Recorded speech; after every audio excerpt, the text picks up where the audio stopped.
When humans abandoned the Galactic Council, the Empire discovered their grave miscalculation.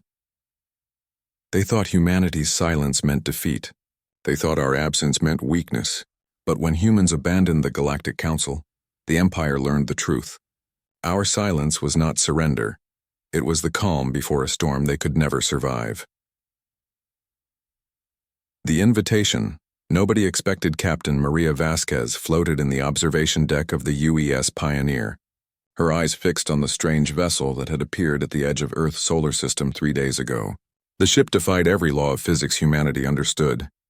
It seemed to be made of liquid starlight, constantly shifting and reforming itself, yet maintaining a vaguely organic shape that reminded her of a massive jellyfish swimming through the cosmic void. The message it carried had been simple, but shocking. The Eternal Conquered, a galactic government that ruled over 10,000 star systems, wanted to meet with humanity. After 200 years of cautious expansion into space, after colonizing 37 worlds and building a modest fleet of exploration vessels, humanity had finally caught the attention of the true powers of the galaxy. Maria's second-in-command, Lieutenant David Park, drifted up beside her. His usually cheerful face wore an expression of concern that had been growing deeper since the alien message arrived. "The President wants you to lead the diplomatic mission," he said quietly, handing her a secure tablet with her orders. "They're sending you with full authority to negotiate on behalf of all human colonies." Maria read through the orders, her dark eyes narrowing slightly. The weight of representing 12 billion humans across dozens of worlds settled on her shoulders like a heavy cloak. She had been an explorer, a scientist, a peacemaker in conflicts between human colonies. But this was different. This was first contact with a civilization that claimed to be over 1 million years old. The journey to the meeting point took them through a series of jump gates that the Eternal Conquered had activated specifically for their use. Each jump showed humanity technology that seemed impossible. Gates that folded space without the massive energy requirements human scientists calculated would be necessary. Navigation beacons that communicated instantly across thousands of light years. Space stations that appeared to be grown rather than built, their surfaces covered in what looked like living crystal. When they finally arrived at the designated coordinates, Maria and her team found themselves facing a structure that took their breath away. The Eternal Citadel hung in space like a frozen flower made of pure light and impossible geometry. It was easily the size of Earth's moon, but it seemed to exist in more than 3 dimensions, constantly shifting in ways that made human eyes water when they tried to follow its movements.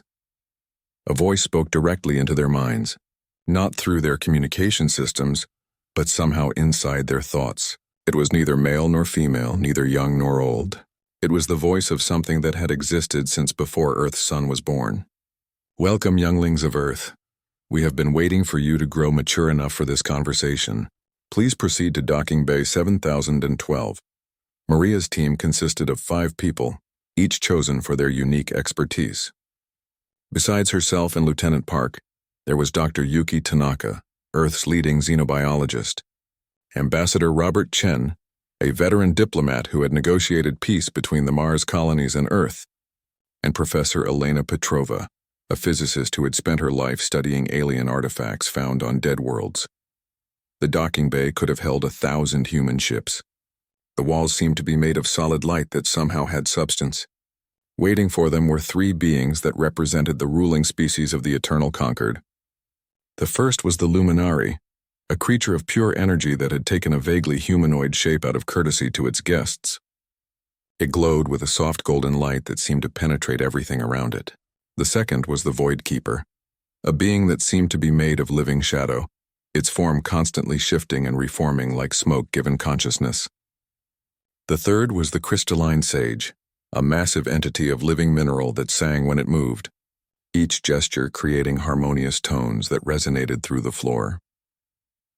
"Welcome to the Eternal Citadel," the Luminari said, its voice still speaking directly to their minds.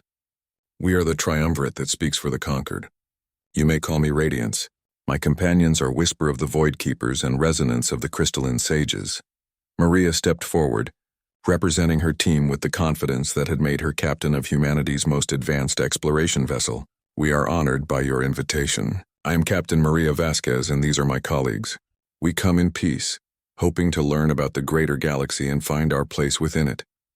Whisper moved forward, or rather seemed to flow across the space between them like liquid darkness. Your species has been observed for some time. You show promise. You have moved beyond your birth world. You have ended most internal conflicts.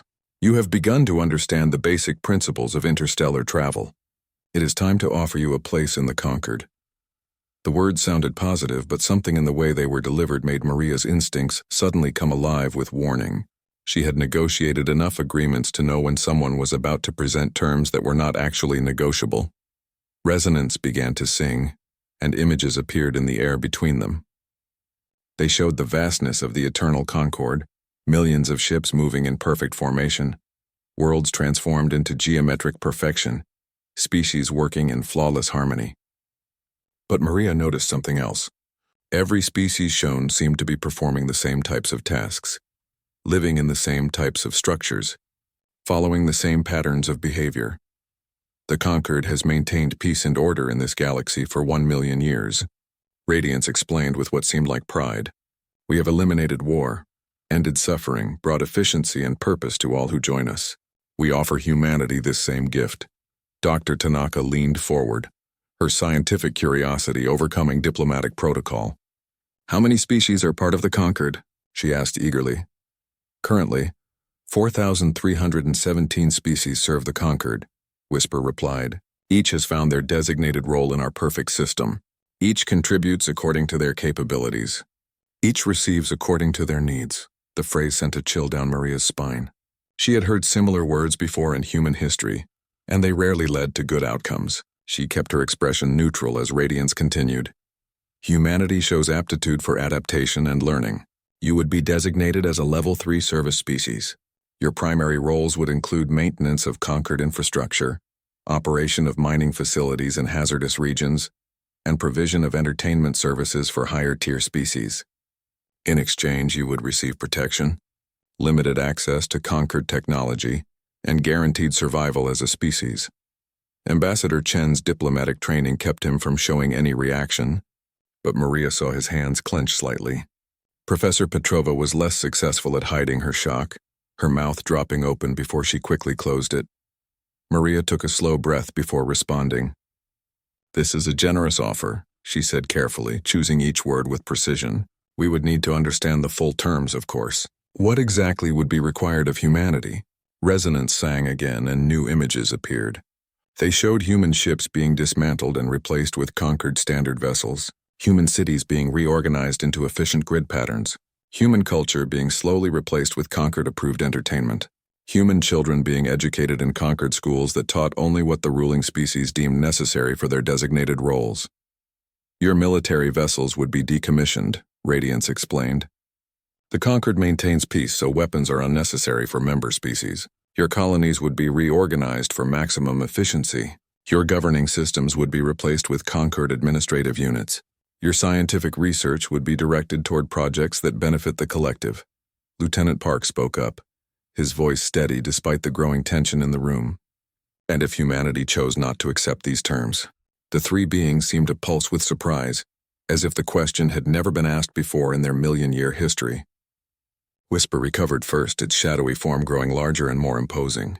No species has ever refused the Conquered's offer. To do so would be inadvisable. The threat was subtle but unmistakable. Maria felt her team tense behind her, but she maintained her calm exterior. She had learned long ago that the most dangerous negotiations were the ones where only one party thought they were negotiating. The price of pride commander Jinwei stood in the hidden military installation buried beneath the ice of Europa, Jupiter's frozen moon. For the past 50 years, ever since humanity had discovered the first alien artifacts on Mars, a select group of military leaders and scientists had been preparing for this moment. They called it Project Fortress, and it represented humanity's real response to the possibility of hostile alien contact. The main display showed Captain Vasquez's diplomatic mission in real time, transmitted through quantum entanglement communicators that the aliens didn't know humans possessed. Jin watched as the Eternal Concord presented their terms, saw the barely concealed threat when Vasquez asked about alternatives. His jaw tightened as he turned to address the assembled military leadership of humanity's united colonies. "Ladies and gentlemen," Jin said, his voice carrying the authority of someone who had spent 30 years preparing for the worst. "We have our answer. The Eternal Concord doesn't want partners. They want servants. Initialize Phase 2 of Project Fortress. It's time to show them what humanity has been building in the shadows." The room erupted into controlled activity. Officers began activating communication channels to hidden fleets scattered throughout human space. Scientists started powering up weapon systems that had been developed in absolute secrecy. Engineers brought online the network of disguised defense platforms that had been slowly deployed over decades. On the diplomatic vessel, Maria was buying them time. She kept the Concord representatives talking, asking detailed questions about their governmental structure, their history, their technology. Each question was carefully crafted to seem like interest while actually gathering intelligence. Dr. Tanaka had activated her hidden bioscanners, recording everything about the 3 alien species. Professor Petrova was using her modified tablet to analyze the energy signatures of the Citadel itself. "We would need to consult with our government," Maria said after 3 hours of discussions. "A decision of this magnitude cannot be made quickly. We request time to return to Earth and present your offer to our people." Radiance's glow flickered with what might have been impatience. "Time is a luxury the young cannot afford. You have 7 of your planet's rotations to accept our terms. After that, we will assume you have chosen isolation, and the Conquered will respond accordingly." The threat was no longer subtle. Maria bowed slightly, a gesture she had learned often satisfied authoritarian personalities. "We understand. We will return with our answer within the specified time." As their ship departed the Citadel, Lieutenant Park finally spoke freely. "Captain, they're not even pretending this is voluntary. It's submit or be destroyed." Maria nodded grimly. "That's what they think the choice is. But they've made a critical error. They've shown us their hand while thinking we have nothing to show in return." She activated a secure channel. "Commander Wei, I assume you received everything?" Jin's voice came through encrypted and clear. "Every word, Captain. Operation Lighthouse is now active. Return to Earth via Route 7. It's time to activate our friends." The journey back to Earth took a deliberate detour through systems the Conquered believed were empty. But humanity had spent decades making contact with species the Conquered had dismissed or forgotten. On a moon orbiting a gas giant in the Proxima system, representatives of the Forgotten Alliance were waiting. The meeting room was carved from solid rock, hidden beneath kilometers of ice and stone. Around the table sat beings the Conquered thought were extinct or too primitive to matter. The Shapers, beings of living metal who could manipulate matter at the molecular level. The Drifters, energy beings who existed partially in subspace and had learned to hide from Conquered sensors. The Builders, insectoid creatures whose hive mind had developed technology the Conquered couldn't detect because it operated on completely different principles. Maria entered the room and was greeted with something the Concord would never have expected: genuine warmth and respect. The Shaper representative, who had taken the name Steel Singer in human language, stood to greet her. Its metallic form rang with harmonious tones that conveyed welcome and solidarity. "Captain Vasquez," Steel Singer said, "we have heard the Concord's terms. They offer you the same chains they tried to place on us centuries ago." A drifter materialized partially into normal space, its voice like whispered thoughts. "They told our ancestors we were too primitive to join them as equals, so we learned to hide, to grow, to wait for someone who would see them for what they really are." The Builder Queen's representative, a warrior drone named Sixclaw, clicked its mandibles in what humanity had learned was their version of grim satisfaction. The Conquered believes only in order, never in growth. They have remained the same for 1,000,000 years while we have evolved in hiding. With humanity's creativity and our combined knowledge, we can show them the price of their arrogance. Back on Earth, President Sarah Martinez addressed the emergency session of the United Earth Congress. The assembly included representatives from every human colony, connected through quantum communications. The room was silent as she presented the Concord's terms and the intelligence gathered by Captain Vasquez's team. "They offer us slavery disguised as membership," President Martinez said bluntly. "They want to strip away everything that makes us human and turn us into another cog in their machine. But they've made a critical miscalculation. They think we're alone. They think we're weak. They think we have no choice. She activated a holographic display showing the true extent of humanity's preparations. Hidden fleets, secret alliances, revolutionary technologies developed in partnership with the Forgotten Alliance. The Congress members gasped as they saw the scale of what had been built in secret. For 50 years we've been preparing for this possibility, the president continued. We've developed weapons that don't rely on energy signatures the conquered can detect. We've built ships that use dimensional folding technology the drifters taught us. We've created armor from materials the shapers helped us design. We've learned to coordinate our forces using builder hive mind principles adapted for human consciousness. General Patricia Wong, Earth's military chief of staff, took the podium. Our analysis shows the conquered hasn't fought a real war in over 100,000 years. They've become so used to species submitting that they've forgotten how to handle resistance. Their technology is advanced, but it's also stagnant. They haven't innovated because they haven't needed to. A congressman from Mars stood up. But surely their numbers alone would overwhelm us. They have thousands of species under their control. Commander Wei answered through the quantum link from Europa. Not under their control, Congressman. Under their oppression. Our intelligence suggests that 90% of conquered species are designated as level 3 or lower. They're essentially slave races. If we demonstrate that the conquered can be challenged, how many might rise up? The debate continued for hours, but the outcome was never really in doubt. Humanity had not spread across the stars and survived the challenges of colonizing hostile worlds just to become servants to an empire that had forgotten how to grow. The vote was unanimous. Captain Vasquez returned to the Eternal Citadel exactly 7 days after leaving as requested. But this time she didn't come alone.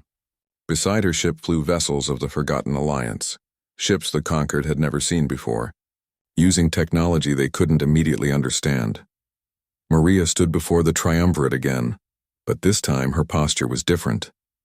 She stood tall, confident with the bearing of someone who held cards the other players didn't know existed.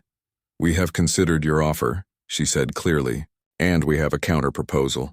The 3 Concord representatives seemed to pulse with surprise and indignation. Whisper's form grew dark and menacing. There is no counter-proposal. There is only acceptance or isolation. Maria smiled, and it was not a friendly expression. That's where you're wrong. You see, you've been so focused on maintaining your perfect order that you've forgotten something crucial. Evolution doesn't stop. Growth doesn't end. And freedom? Freedom finds a way. She gestured, and holographic displays appeared showing the Forgotten Alliance fleets, the hidden human military forces, the revolutionary technologies that had been developed in secret. We're not alone. We're not unprepared. And we're definitely not afraid. Radiance's glow turned harsh and angry. You dare threaten the eternal conquered? We have maintained peace for 1,000,000 years. You've maintained stagnation, Maria corrected. You've confused silence with peace, oppression with order. But that ends now. Here's our counter-proposal. Recognize humanity and our allies as sovereign equals, or face the first real challenge you've had in 100 millennia. The room fell silent. For the first time in longer than any of them could remember, the Eternal Concord faced something they hadn't planned for. Defiance backed by strength. Resonance's crystalline form began to sing, but it was a discordant tone now, full of anger and disbelief. You will regret this, humans. The Concord does not tolerate rebellion. Maria turned to leave, her team following. As she reached the door, she looked back one final time. The word you're looking for isn't rebellion, it's revolution. And it's already begun. When diplomacy ends, the Battle of Neptune's Edge began not with massive fleets clashing in space, but with a single question from Professor Amara Okonkwo. The Nigerian physicist sat in her laboratory on Titan, studying the quantum signatures from the Eternal Citadel's jump gates, when she noticed something impossible. The gates weren't just folding space. They were accessing what appeared to be a parallel dimensional layer where distance meant nothing. This changes everything, she told Commander Wei over a secure channel. If we can disrupt their access to this dimension, we can cut off their ability to move fleets instantly across the galaxy. The Eternal Concord's response to humanity's defiance came exactly as expected. A fleet of 1,000 ships appeared at the edge of the solar system, each vessel a masterpiece of million-year-old technology. They were beautiful in the way a perfectly crafted sword is beautiful. designed for a single purpose: absolute domination. Admiral Hassan al-Rashid commanded humanity's first response fleet from the bridge of the UES Defiance. The ship was smaller than any of the Concorde vessels, built not for intimidation but for adaptability. Its hull incorporated shapeshifter technology that could alter its molecular structure in response to different types of attacks. Its weapons were hybrid designs combining human innovation with drifter phase technology and builder biotechnology. All ships. Admiral al-Rashid announced to his fleet of 300 vessels, "Remember your training. We're not trying to match them ship for ship. We're showing them that their way of war is obsolete." The Concorde fleet advanced in perfect formation, a display of mathematical precision that had intimidated countless species into submission. Their lead ship broadcast a message across all frequencies. "This is Supreme Commander Eternal Light of the Luminari. Surrender now and your punishment will be limited to the removal of your leadership caste. Continue to resist and face complete subjugation." Admiral al-Rashid's response was to activate humanity's first surprise. Every human ship suddenly vanished from Concorde sensors. Using cloaking technology the drifters had perfected over millennia of hiding. The human fleet didn't disappear. They simply became invisible to the type of sensors the Concorde had used unchanged for thousands of years. Where did they go? Eternal Light demanded of its sensor operators. The Luminary Commander's perfect confidence wavered for the first time in its long existence. Ships do not simply vanish. The answer came in the form of coordinated strikes from dimensions the Concorde didn't monitor. Human vessels emerged from subspace directly inside the Concorde formation, firing weapons that didn't register on any known energy scale because they operated on principles the Concorde had never encountered. Projectiles that existed in multiple dimensions simultaneously, passing through shields as if they weren't there. Biological weapons created by the builders that consumed energy shields like living organisms feeding on electricity. Professor Okonkwo watched from her laboratory as her theories proved correct. The Concorde's million-year-old technology had a fatal flaw: it had stopped evolving. Every advancement had been built on the same fundamental principles. Refined to perfection but never reimagined, she activated her experimental gate disruptor, a device that shouldn't exist according to Concorde physics. Waves of dimensional interference spread from hidden transmitters throughout the solar system. Suddenly, the Concorde's jump gates failed. Their instant reinforcement capability, the cornerstone of their military dominance, simply stopped working. On the Eternal Citadel, the Triumvirate watched in disbelief as reports came in from across their empire. It wasn't just happening at Earth. Simultaneous uprisings had begun on 17 different Concorde worlds. Species they had controlled for millennia were rebelling, armed with weapons that shouldn't exist, using tactics that violated every principle of civilized warfare. The shapers of Metalos, thought extinct for 5,000 years, emerged from hidden cities beneath their world's crust. They had spent centuries preparing, transforming their entire planet into a massive weapons platform. When Concorde enforcement fleets arrived, they found not a primitive species to be suppressed, but a civilization that had evolved beyond their understanding. The glass weavers of Silk Nebula, classified as non-sapient by the Concorde, revealed their true nature. Their entire species was a distributed consciousness existing in the quantum foam between dimensions. They had been studying the Concorde for 10,000 years, learning every weakness while pretending to be simple animals. Back at Neptune's edge, the battle had become a rout. Commander Eternal Light's perfect formation had dissolved into chaos. Human ships struck from impossible angles, disappeared when targeted, and somehow coordinated their attacks without any detectable communication. It was warfare as jazz improvisation against the Concorde's classical symphony, and the improvisation was winning. Admiral al-Rashid opened a channel to the Concorde flagship. "Supreme Commander, this doesn't have to continue. Order your ships to stand down and we can discuss terms." Eternal Light's response was pure rage transmitted across the electromagnetic spectrum. "The Concorde does not surrender to primitives. We are eternal. We are perfect. That's your problem," al-Rashid replied calmly. "Perfection doesn't exist in nature. Everything that stops adapting starts dying. You stopped adapting 1,000,000 years ago." The human admiral gave the order he had hoped to avoid. "All ships initiate Prometheus Protocol." Across the human fleet, weapons powered up that represented humanity's most controversial creation. They had reverse-engineered, luminary energy manipulation technology, and combined it with human understanding of quantum mechanics to create something the peaceful members of the Forgotten Alliance had begged them never to use. Entropy bombs. The weapons didn't destroy matter or energy. They accelerated entropy in localized areas, causing perfect Concord technology to age millennia in seconds. Shield generators rusted and crumbled. Weapon systems degraded and failed.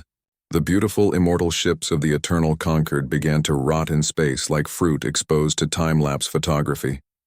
The psychological impact was devastating. The Concord had built their entire identity on being eternal, unchanging, perfect. Watching their technology age and decay broke something fundamental in their worldview. On Earth, President Martinez received reports from across human space and their allied worlds. The revolution was spreading faster than anyone had predicted. The Void Keepers, one of the 3 ruling species, had withdrawn entirely from the conflict. Whisper sent a private message to humanity. We remember when we were not always rulers. We remember growth. Perhaps it is time to remember again. In her laboratory, Professor Okonkwo made another breakthrough. The dimensional layer the Concord used for their jump gates wasn't just a means of travel. It was where they stored the vast majority of their knowledge and technology. By disrupting access to it, humanity hadn't just stopped their fleets. They had cut them off from their own history. Commander Wei coordinated the military response from Europa. The beauty of the plan was its simplicity. They didn't need to defeat the entire Concord military.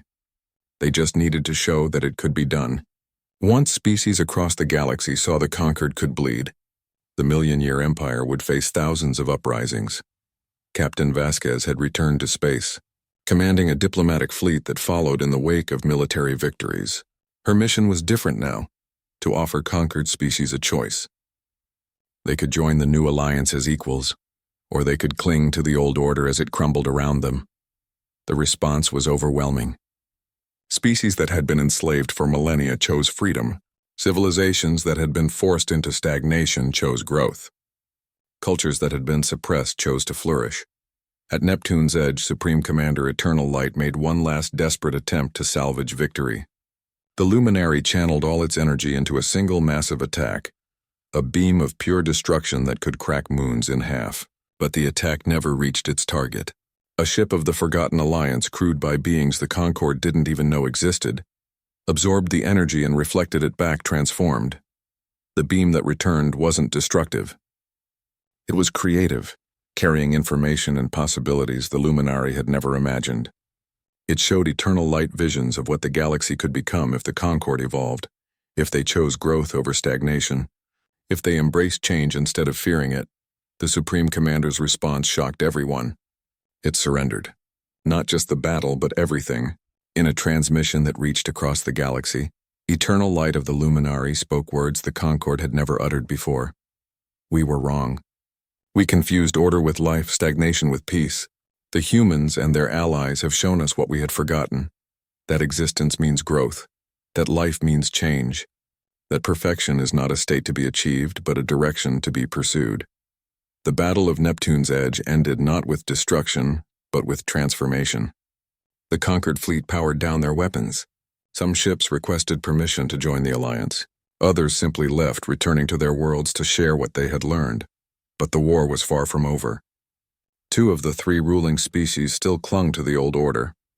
The crystalline sages in particular had begun mobilizing resources that had been hidden for eons. They would not accept change willingly. The realization spread through the crystalline sage collective like cracks in glass. Some shattered completely, unable to accept that their million-year mission had been built on a fundamental error. Others began to resonate with new frequencies, harmonies that incorporated the chaos they had feared for so long. A younger sage named Nusung approached the Alliance with a proposal that would have been heresy days before. We see now that perfect order and perfect chaos are both paths to extinction. Perhaps there is a third way, a balance that neither we nor our ancestors understood. The final battle for the Eternal Citadel became something nobody expected. Instead of a military assault, it transformed into a massive rescue operation. The Citadel itself was revealed to be the largest sentinel ever created, containing the preserved remains of entire galaxies from the Sage's original dimension. Professor Okonkwo led a team of scientists from 40 species in the most complex operation ever attempted. They would free the trapped civilizations while simultaneously preventing the energy release from destroying half the galaxy. The glass weavers spread their consciousness through quantum foam to stabilize spacetime. The shapers restructured matter at the molecular level to create containment fields. The drifters phased critical components in and out of reality to prevent cascade failures. Humanity's role was to coordinate it all, using their talent for finding connections between disparate ideas to make incompatible technologies work together. It was chaos and order dancing together, creating something neither could achieve alone. When the Eternal Citadel finally opened, releasing civilizations that had been frozen for eons, the galaxy witnessed something unprecedented. Beings from another universe, from thousands of different species and millions of years of history, chose to embrace life in a new reality rather than return to stasis.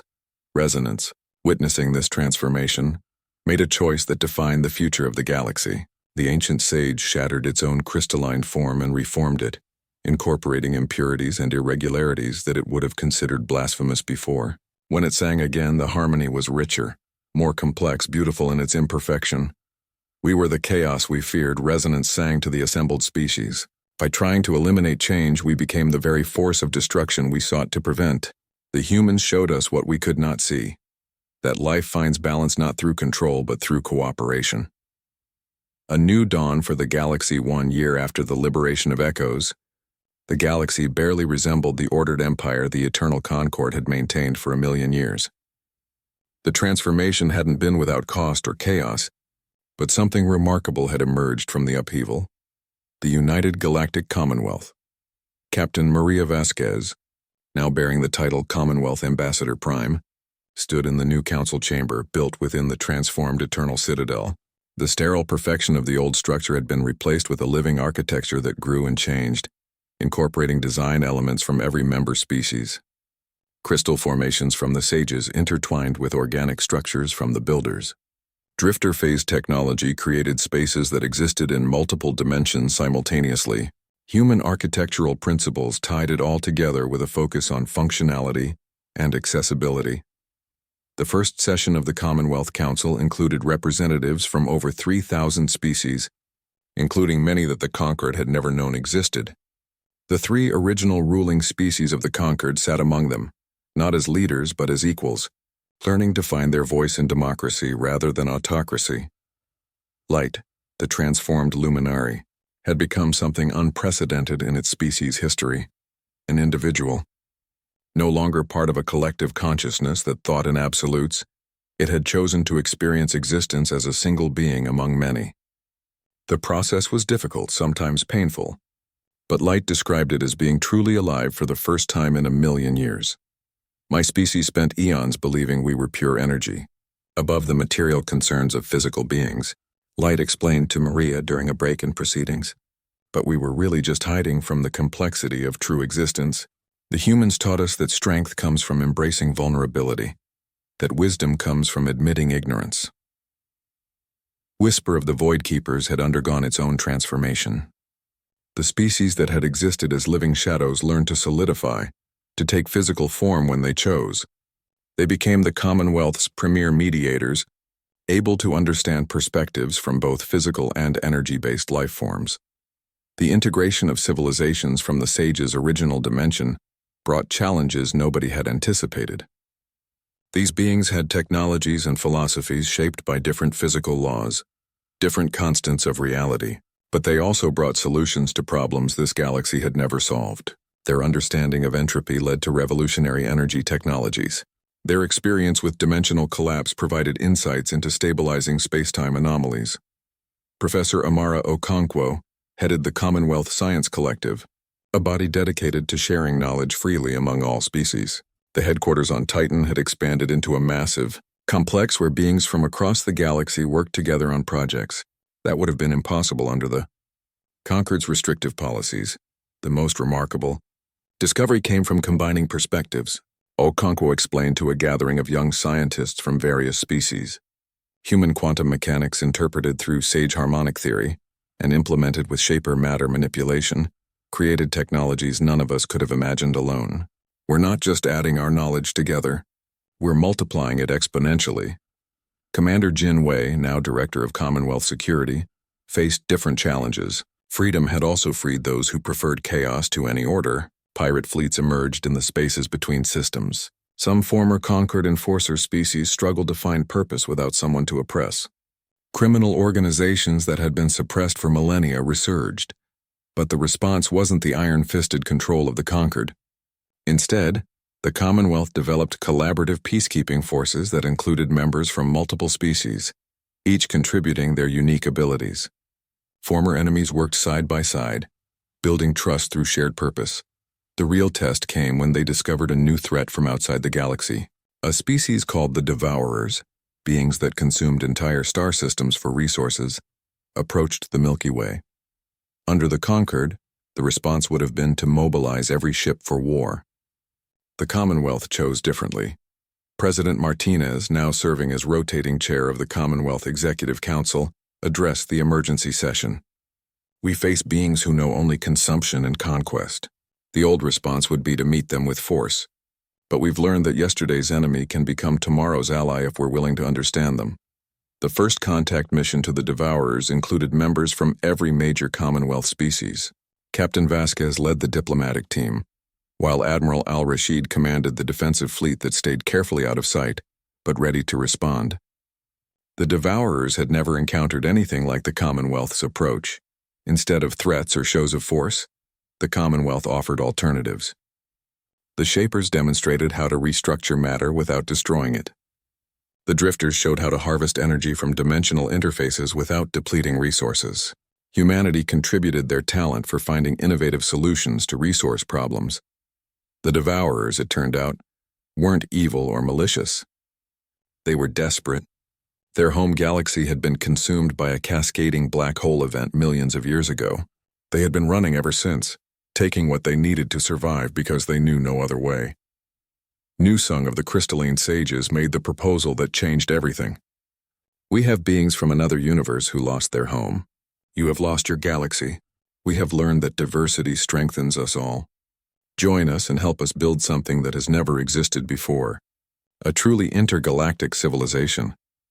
The integration of the Devourers into the Commonwealth proved that the principles they had fought for were more than just ideals. Former conquerors became valued members of society when given alternatives to conquest. The technologies they brought, designed for consuming and processing matter at a massive scale, were repurposed for terraforming dead worlds and cleaning up the debris from ancient wars. 5 years after the fall of the Eternal Concord, the Commonwealth faced its most important moment. The dimensional barriers between universes had begun to weaken, not from any attack but from natural degradation. The scientists predicted that within 1,000 years, multiple universes would begin to merge, creating chaos or opportunity depending on how it was handled. Resonance, now calling itself Harmon to reflect its new nature, sang a new composition to the assembled Commonwealth. Once we would have tried to stop this change, to preserve our reality exactly as it is. But we have learned that change is not the enemy. Entropy is not the enemy. The only true enemy is the failure to adapt and grow. The Commonwealth's response was to begin preparing for the merger, reaching out to civilizations in nearby dimensions, establishing protocols for peaceful contact, and developing technologies to ease the transition.